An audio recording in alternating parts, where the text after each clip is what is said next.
ወጣት ሆነን ሐሳብ በመናነሳባቸው ጊዜዎች የሚደርሱብንን ኩርኩሞች እናቃቸዋለን ወጣት ውስጥ ያለ ኢነርጂ ያለ ጉልበት ብልሃት ባላቸው ልምድ ባላቸው ሰዎች ቢታገዝ ምን አይነት ፍሬ እንደሚያፈራም እናቃለን በዚህ ምክንያት የወይፈኑን ጉልበት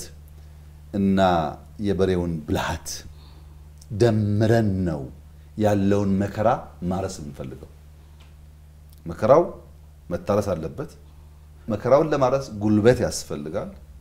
መከራውን ለማረስ ግን ብልሃትም ያስፈልጋል እነዚህን አቀናይተን ነው የምናርሰው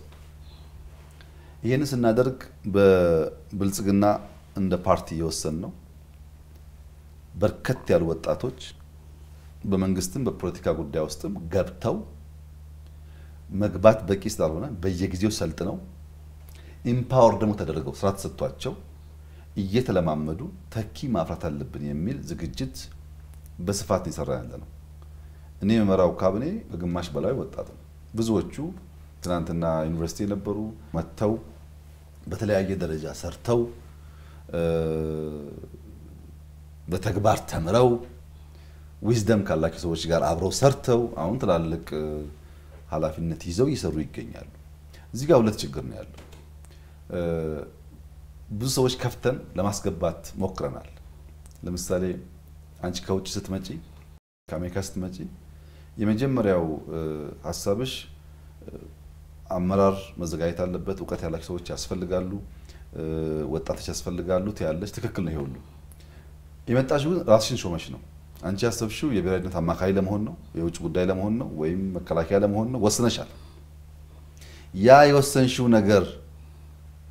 ካልተሰጠሽ ማገልገል ውስጥሽ ለሌለ አኩርፈሽ ነው የምትሄጂው ብዙዎች አኩርፈውት በዚህ ነው ራሳቸውን ሾሞ ከመጡበት ቦታ ውጪ ማገልገል ያለ አይመስላቸው ወረድ ብሎ ማገልገል ብዙ ዝግጁ አይደለም ወረድ ብለን ካላገለገልን ደግሞ መንግስት ምን እንደሆነ የመንግስት ኒውሮን የመንግስት ሲስተሞች ምን እንደሆነ አናቃቸው ታችን ብዙ ጣጣ ያለው እሱን እያየን ስንሄድ ነው መፍትሄ አፍላቂ ምን ሆነ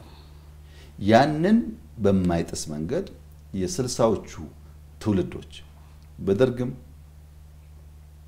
በኢህአዴግም እስከ ብልጽግና መጀመሪያ አካባቢ ከሞላ ጎደል የኢትዮጵያ ፖለቲካ አድራጊ ፈጣሪ ሰሪዎች የ60ው ትውልድ ነው በ60ዎቹ ትውልዶች ናቸው አጀንዳ ፈጣሪ ሰሪም ይሄ ጉዳይ ምን ውጤት እንዳመጣ ደግሞ አይተነዋል በሁለቱም መንግስታት ዘመን አይተነዋል ለዚህ አሁን ደረጃ በደረጃ ዊዝደም ሉዝ ሳናደርግ ተኪ ፎርስ አገር የሚያሸጋግር ፎርስ መፍጠር አለብን በሚል በታቀደ መንገድ ነው እየሰራን ያለ ነው በእርግጠኝነት ከኛ የተሻለ ውጤት የሚያመጡ ሰዎች እየተፈጠሩ እንዳሉ ይሰማኛል